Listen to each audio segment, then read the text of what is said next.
Regulators! Mount up. Wagwan, this your humble host, Big Truck. Shout out to my man TSG. Interracial dating. Grab your shoulder pads and your helmet and let's get this work. Whatever problem that you have, you're going to deal with that problem right then where it presents itself. Finding a black man that genuinely desires a dark-skinned woman has been interesting because every black man I've dated, their type was always exotic, meaning light skin, curly hair. But that's their choice. But here's the thing. When we hear what comes out of modern black women's mouth regarding preference, it's a turnoff. Coming with that masculine energy, it is a turnoff.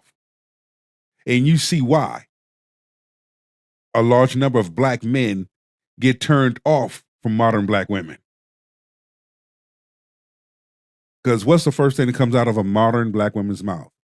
How much money you make. What's your status? What you do for me.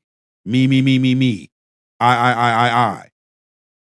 Never hear about what I want to do for you. Never hear about how can I make things easier for you. We don't hear that part coming from modern black women.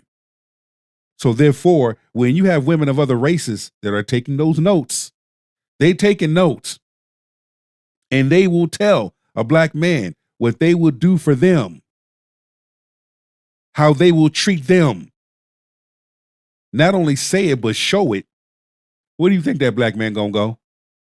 He gonna go right over there.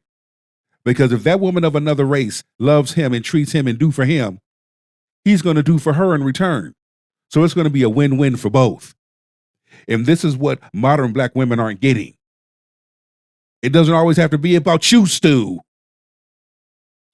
That's not exotic. Green eyes. Hello. She's just mixed, babe. She's just mixed. That's been my experience. But I'm someone who dates outside of my race. I date inside. I date all around. You know, if you fine, you fine. But my experience in dating like European men or white men or just mixed race men or men of different cultures just treat women differently. I've never had to worry about, like maybe this man desires a lighter skinned woman when I'm dating outside of my race. That's true. Because when I've dated outside of my race, women that I've dated that are outside of my race treated me better than women of my own race. You know what I'm saying? It was more of, hey, let me show you appreciation. I'm not going to just tell you, but I'm going to show you. Oh, you lost your job? I got you. What can we do to get you back on track? I'm going to support you. I'm going to stand by you. You see? And see, this is stuff that modern black women don't want to hear. You see? But it's okay for them to say the things that they say. Fuck that. It's going to be okay on both sides, regardless about what you say. And when I say modern black women, I'm talking about black women that speak like this. Because you got black women of good character and good value. They don't speak like this.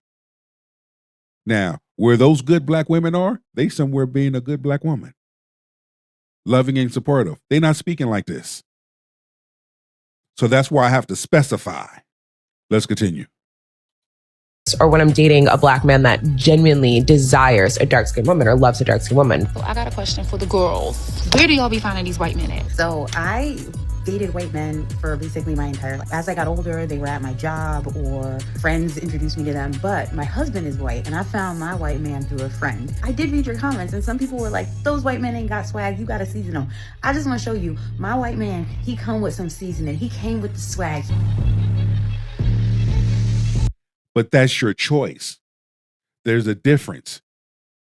That is your choice. That's your preference.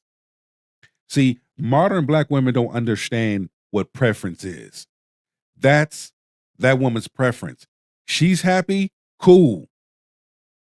That same happiness that y'all celebrate for the black woman that dates outside her race is also celebrated for the black man that dates outside his race. Stop throwing shade and throwing flame on black men for his preference. Because black men aren't throwing shade on a modern black woman for her preference. Hey, whatever makes you happy, happy. Go for it. I don't know you. So therefore, do you, boo. I'm next, let's go. Yeah, bitch. I'm next, let's go. Yep. I'm next, let's go. I'm next, let's go. Me. So this is how to find a white man 101 for the black women. Here is the secret. I love the fact that the girls showed up for this, okay? So they said go to the gym. I'm at the gym all the time, and I promise you, they don't be looking at you. With so many comments of people saying California. So looks like, bitch, we taking a flight to California. Well, I'm going to tell you something. Change that color of your hair. That's not your natural color of hair. Number one, take off them damn eyelashes. Be yourself. Okay? Stop trying to be something that you're not. Have a changed mindset when it comes to dating. Those are the tips for modern women. Listen to women of good character and good value, especially the good black women of good character and good value when they give you advice. And if you have to be held accountable, take that shit.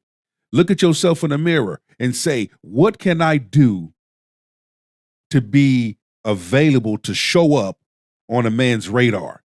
And lean in with good intentions. Because hearing you talk, that it's not giving leaning in with good intentions. It's giving more of, how can I get me a white guy so he can take care of me? They said the country clubs, they said Top Golf, they said hiking, they said the casinos, period, money, shmoney. They said go to happy hour. I have heard that a lot. Go to happy hour, go to expensive hotels, go to like the downtown areas where you're bound to meet the... See, my point exactly. Leaning in with the wrong intentions. Type of white man that you're looking for. Let me show y'all where I go to find wealthy men, because y'all keep asking me about this hard wig, soft life, lifestyle, and is it real, and if so, where are they at? During happy hour, go on down to a nice hotel in your area. If you want to find your own wealthy man, follow me for more. How come I don't see you in there? How come I don't see them guys talking to you? How come I don't see you in the midst of their conversations? You just showing the video. Yeah, didn't think we caught that one, huh? Okay. More tips. Bye.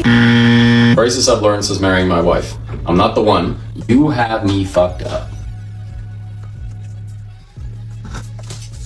Won't he do it? Won't he will? We all know white men are the most desired ethnic group of men in this country. What happens is black women understand that they have to compete for that white man. But y'all have no problem competing for those white men. But when it comes to black men, y'all feel like we should just kiss our ass and accept all the bad behavior and everything. I've heard white...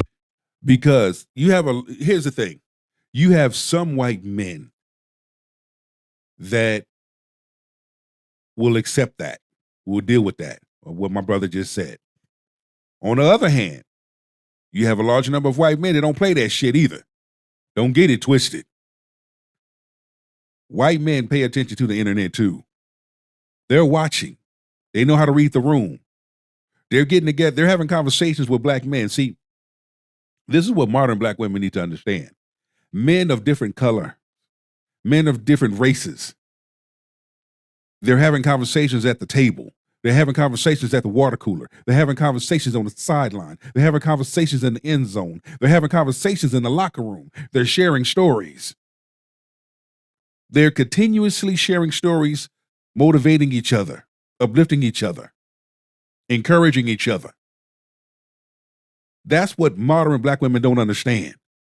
So therefore, when you sit up here and you say that this is what you prefer and you lean in with the wrong intentions, your shit ain't gonna last long.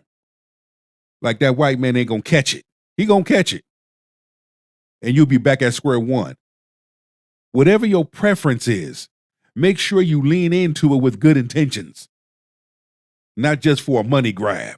Not just so that he can take care of you. You better be doing your diligence. You better be taking care of him as well. Because in a relationship and or marriage, we take care of each other, we support each other, we provide for each other.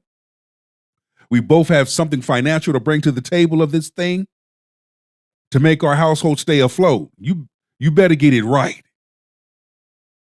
Because if you don't, you're going to be like everybody else out there. Everybody else, like a doorknob, done had a turn. Black women say that they had to tone down their blackness in order to be with a white man. If you want to date outside of your race, you need to be disciplined. When they say we're going to the gym at 5:30 in the morning, you better be up at 5 o'clock getting ready. They are not going to deal with the lack of discipline, and what we make black men put up with, they are not going to go for that. What we make black men put up with, they are not going to go for that. I think being a black woman. My point exactly. My point exactly. The very things that you make black men put up with, they ain't going for it. Don't get it twisted. And the fact that black men have stopped going for your bullshit, that right there is mainly what pissed y'all off the most. Modern black women speaking, that pissed y'all off the most. When black men started picking up their shoulder pads and their helmet and walking away, that infuriated y'all. How dare you walk away? And he wasn't even rude or disrespectful. He didn't call you out your name. He just quietly got up and was gone. The moment men begin to start figuring out modern black women, it's over for y'all. So y'all think y'all can just run to another race, which would be a white man, and do the same thing? Y'all gonna fuck around and find out that you can't, because the same white men are having conversations with the black men. When kings get together and they have conversations, it's a powerful thing. It doesn't matter about the color of their skin. They just having those conversations.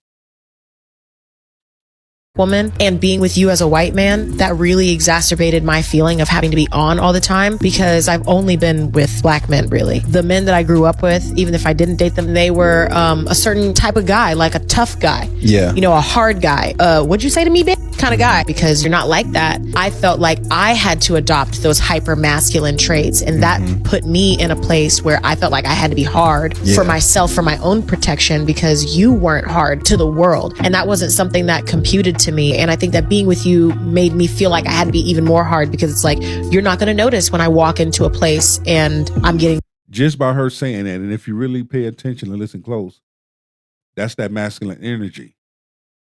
But why should you feel as a black woman that you have to portray that you have to be that way, when there's no need to? There was no need to. But it all goes back to that woman's childhood. You see what I'm saying now? It all depends what your childhood was like. Was your father present? What was done to you? What was said to you? What you grew up around? What you heard? Paraphrasing. The types of traumas that you've experienced. When you peel back and you listen to a modern black woman talk, it's all the same thing. Looks because I'm black, or you might not notice all the microaggressions. Over time, that's something I'm definitely aware of, and making sure that you feel comfortable in those situations. And if, we need to leave, or if we need to. This motherfucker got a cat sitting on his lap. You got Mr. Whiskers sitting on your. Okay, let's continue. Get out of a situation because you're feeling uncomfortable, like, I'm totally open to that.